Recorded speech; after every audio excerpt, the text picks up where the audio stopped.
Welcome to Frames episode on Jameel Naqsh. We are here today to discuss Jameel Naqsh's legacy and to discuss the immense contribution of an artist of that stature in Pakistani art history. We are fortunate to have with us three people who are at one level or another deeply associated with Jameel Naqsh. I'll start with Nasreen Askari. She is the curator of the Mohatta Palace Museum and has curated a mega show on Jameel Naqsh with an accompanying 2-volume monograph authored by Majri Hussain. Over to M.M. Usmani Sahab. He is the chairman of the Friends of Jameel Naqsh Foundation, set up by a group of avid collectors and personal friends of Jameel Naqsh to have students of art engage with his work. Over to Niloufar Farokh. Niloufar Farokh is an eminent art critic.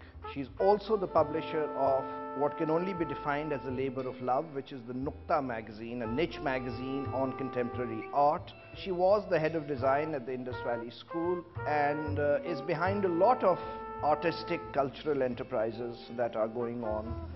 So over to you all. Jameel Naqsh may have his armies of loyal friends and collectors, but he also has an increasing number of naysayers. There is no artist comparable to his skill, to his intelligence, and to his use of the human form, and of course, the ever-present dove that accompanies his moon-faced females. He's also one of the most eminent painters of the female nude. And if you see the lower end of his output, there are hundreds and hundreds of pot boilers, extremely dilute in quality, in workmanship, and literally churned out to keep pace with an increasing market abroad, especially now that he's resident in London and his paintings are fetching astronomical prices. Nasreen, do you feel you agree with what I have to say? A naysayer implies that he is not an artist. He is merely a means of production. He started off at the NCA and decided to go his own way. But I think the important fact is that over 5 decades of a career, you have to have troughs and peaks. There is work that is excellent, where his draftsmanship is immaculate, his coloring is superb, his technique is masterful. It's not about the fact that these people claim Jameel Naqsh is no artist. They do claim he's an artist who has merchandised himself. There is no need for him. I mean, he sells well. He can earn a lot of Is earning and selling well the only needs of an artist? No, but I remember one of the quotations attributed to him was that if the 60s were the decades of Sadiqain, the 70s, 80s and 90s will be the decades of Jameel Naqsh. That is a very, very highfalutin statement to make. He did say about 70s and 80s. I don't remember the 90s included. Okay, maybe 90s. That's a mistake on my part. I would insist that he is capable of producing very good quality work. The reason we feel that Jameel Naqsh may have great heights and lows is also because he stuck to the woman and the pigeon and in between did some calligraphy. Was he held back because of the market forces? Was it purely a choice that he just said, no, I'm going to dedicate my life to the market? Well, to the market and maybe to this subject or whatever. My beef with him is not that he is repetitive. There are artists that have looked at one subject matter consistently and for the rest of their life. You have Cézanne looking at Mont Saint-Victoire over and over and over again. But remember, he has an end in sight, which is exploring the configuration of squares to conjure together a 3D image. The menagerie that we see in Jameel Naqsh's work may not be the result of earlier experience. You know, when I was interviewing him some years ago, he said that he was always fascinated by pigeons.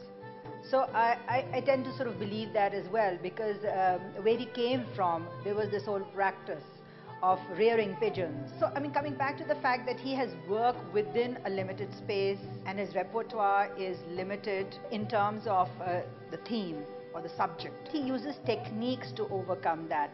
But how far does he go? I hate to be this critical about an artist that I look up to almost as a demigod at his best. But somewhere along the line, I do feel that Jameel Naqsh lost the plot. Hence, we have, sort of more doves in his paintings than the Trafalgar Square. He has acquired the status of a master because of his technique and his innovation. How can you say innovation when he is stuck to one? So what if he stuck to a theme? You feel, for a variety of reasons, that he has gone from heights to the very depths of, if you like, technique depiction, originality. And self-respect. But Nasreen, And I don't know Yeah. whether I would go But- so far as yeah. to say that, Saket. But Nasreen, But there's why also not? the aesthetic problem. You're saying that he sets himself an aesthetic problem, which is the woman, pigeon, and the technique he deals with. It is all very well to have a limited repertoire if you choose to explore it to its logical conclusion. But why do you feel that he hasn't? Look at where his art is headed, Nasreen, for God's sakes. Fair enough. But why dismiss other efforts Of that he course has not. made? After all, it was for no small reason that Shakir Ali said that I have done whatever painting I could if you can paint the way you do.